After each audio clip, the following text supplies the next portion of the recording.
Bom dia, são 8 horas e 15 minutos, segunda-feira, 1º de setembro.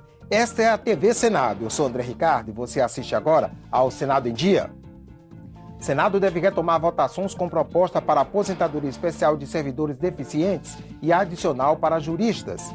Veja os destaques das comissões desta semana. Medida provisória quer reduzir custo do setor produtivo e simplificar tributos. Uma outra MP reestrutura a carreira de policial. E veja como foi a audiência da Comissão de Ciência e Tecnologia em Salvador sobre o Plano Nacional de Banda Larga.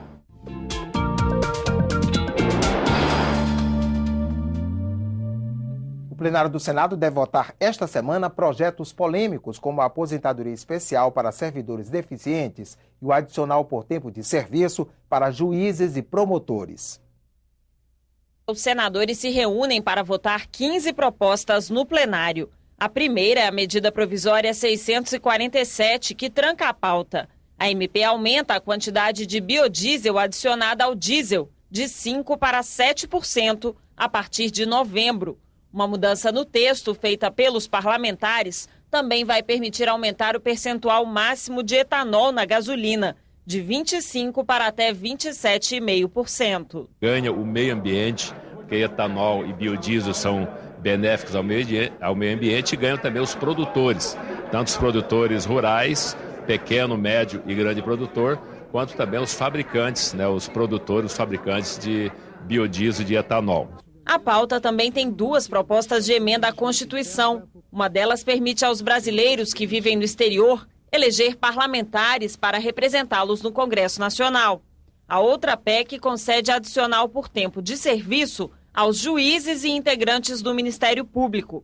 O benefício pode ultrapassar o teto salarial do serviço público, hoje no valor de R$ 29.400. O que acontece hoje é o seguinte: você assume como juiz em uma comarca e você acaba ganhando o mesmo que ganha o ministro do Supremo Tribunal Federal. Então é preciso criar uma diferenciação, e essa diferenciação será criada pelo Senado Federal. Na lista, os senadores também têm projetos de lei, como o que regulamenta a aposentadoria especial para funcionários públicos portadores de deficiência. Seriam 25 anos de contribuição e 10 anos de exercício no serviço público, independente da idade. Também está na pauta do plenário o projeto que regulamenta a permanência de forças estrangeiras no território brasileiro, desde que autorizadas pelo Ministério da Defesa. A comissão mista que analisa a medida provisória 651 de 2014 tem audiência pública marcada para amanhã. Entre os convidados estão representantes das indústrias de cana-de-açúcar, de artigos hospitalares, de máquinas e equipamentos e da indústria química. O objetivo da MP é melhorar a competitividade das empresas brasileiras. Ela traz medidas que reduzem os custos do setor produtivo e simplificam tributos e obrigações. Uma das propostas é tornar permanente a desoneração da folha de pagamento. Hoje, 56 setores já pagam entre 1% e 2% da receita bruta, em vez dos 20% sobre o valor da folha, que correspondem à contribuição patronal. Como ela onera a receita bruta e não a folha de pagamentos, e a receita bruta ela tem imunidade constitucional quando se trata de receita decorrente de exportação, então é um benefício para o exportador. E quanto ao empregado, é interessante porque facilita para a empresa a contratação e a formalização de empregados, porque desonera-se a folha de pagamento. Então é interessante tanto para o trabalhador quanto para as empresas que exportam. A MP traz de volta o Reintegra, programa que devolve aos exportadores tributos retidos ao longo da cadeia produtiva, até o limite de 3% da renda obtida com a venda de bens industrializados ao exterior. E também reabre a possibilidade de adesão ao Refis para aquelas empresas e pessoas físicas que possuam débitos com a Receita Federal e a Procuradoria-Geral da Fazenda, parcelando valores que venceram no fim do ano passado. Será exigida uma entrada de 5% se a dívida for de até R$ 1 milhão, 10% entre 1 milhão e 10 milhões, 15% entre 10 e 20 milhões e 20% para mais de 20 milhões de reais. O restante do valor devido poderá ser liquidado em até 180 meses, com redução de multas e juros. Também é possível parcelar débitos com autarquias e fundações públicas federais e com a Procuradoria-Geral Federal. Existia antes da medida provisória percentual de 10% e de 20% a título de antecipação que era exigido dos devedores para o ingresso no parcelamento.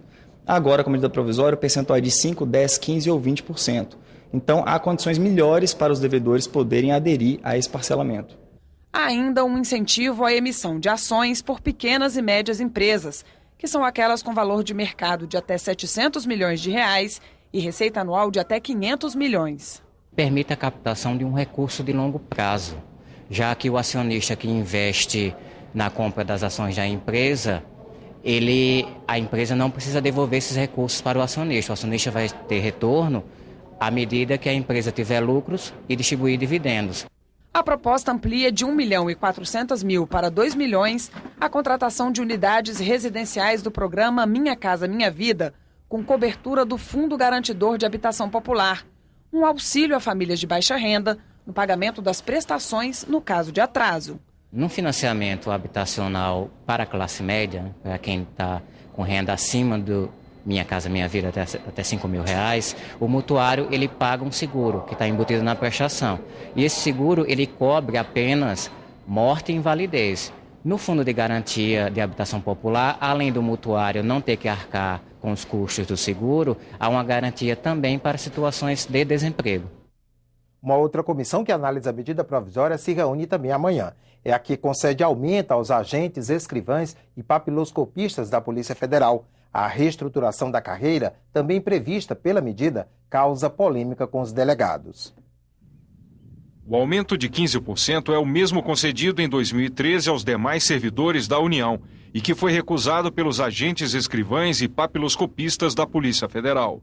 Este ano, depois de várias paralisações relâmpago às vésperas da Copa do Mundo, os trabalhadores aceitaram o índice proposto pelo governo. O aumento vai ser pago em 2 parcelas, uma em 2014 e outra no ano que vem. A medida provisória concede ainda uma gratificação aos peritos federais agrários. Para o exercício de 2014, o gasto total, contemplado na medida provisória atinge 193 milhões de reais. Para o exercício de 2015 e subsequentes, atinge um montante de 415 milhões de reais anualmente. A medida provisória tem que ser aprovada na comissão formada por deputados e senadores e também nos plenários da Câmara e do Senado. Se não for aprovada pelo Congresso até o dia 28 de outubro, perde a validade. A medida ainda faz a reestruturação da carreira policial federal, estabelecendo que todos os cargos passam a ser de nível superior. Os delegados que não foram citados na medida dizem que a redação é duvidosa.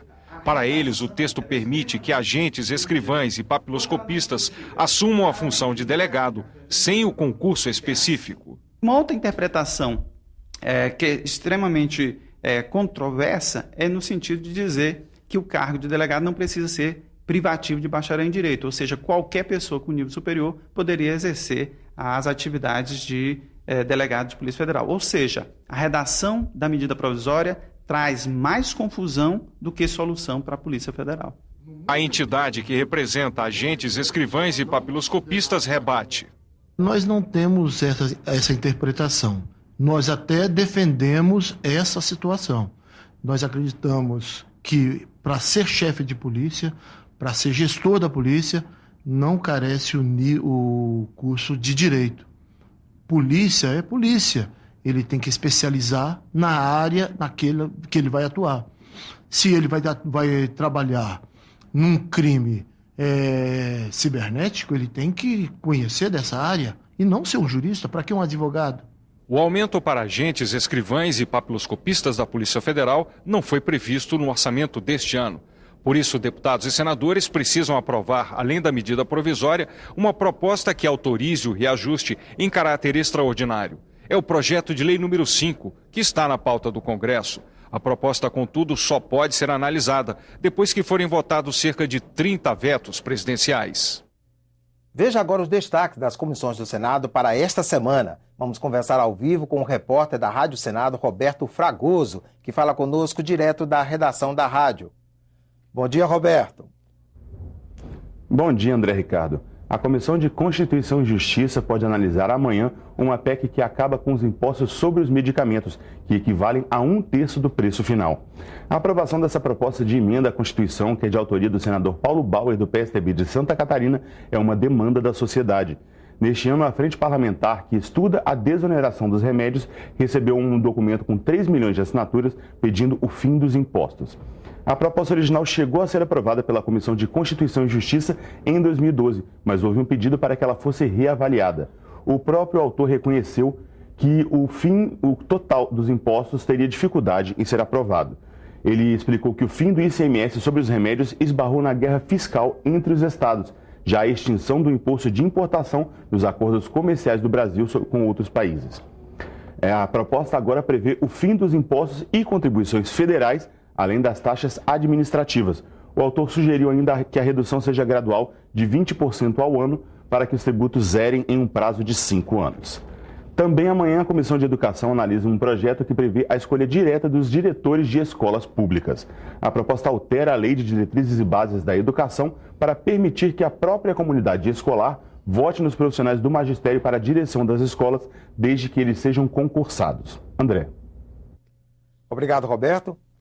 Senadores e consumidores defenderam em Salvador a internet rápida como uma questão de cidadania. Eles participaram com representantes do governo e das empresas de uma audiência na última sexta-feira sobre o Plano Nacional de Banda Larga. Foi na Assembleia Legislativa da Bahia. A repórter Mariana Abreu acompanhou os debates. Apesar do acesso à banda larga ter aumentado nos últimos anos, o serviço nem sempre chega de maneira eficiente e a preço acessível. O diagnóstico é do IPEA. Segundo o representante do Ministério das Comunicações, o governo vai cumprir a meta de levar internet rápida a 35 milhões de moradias até o fim deste ano, prevista no Plano Nacional de Banda Larga. O setor tem crescido acima das expectativas de todos os outros setores de infraestrutura e é um dos setores, curiosamente, mais carentes de ações mais fortes do governo federal. Por isso a gente tem trabalhado numa versão do plano que dê conta da demanda da sociedade. Já o representante das operadoras disse que só em 2013 foram investidos 29 bilhões de reais no setor, que o preço médio do minuto caiu pela metade e que os contratos para a prestação do serviço têm sido cumpridos. Nós estamos investindo 80 milhões de reais por dia.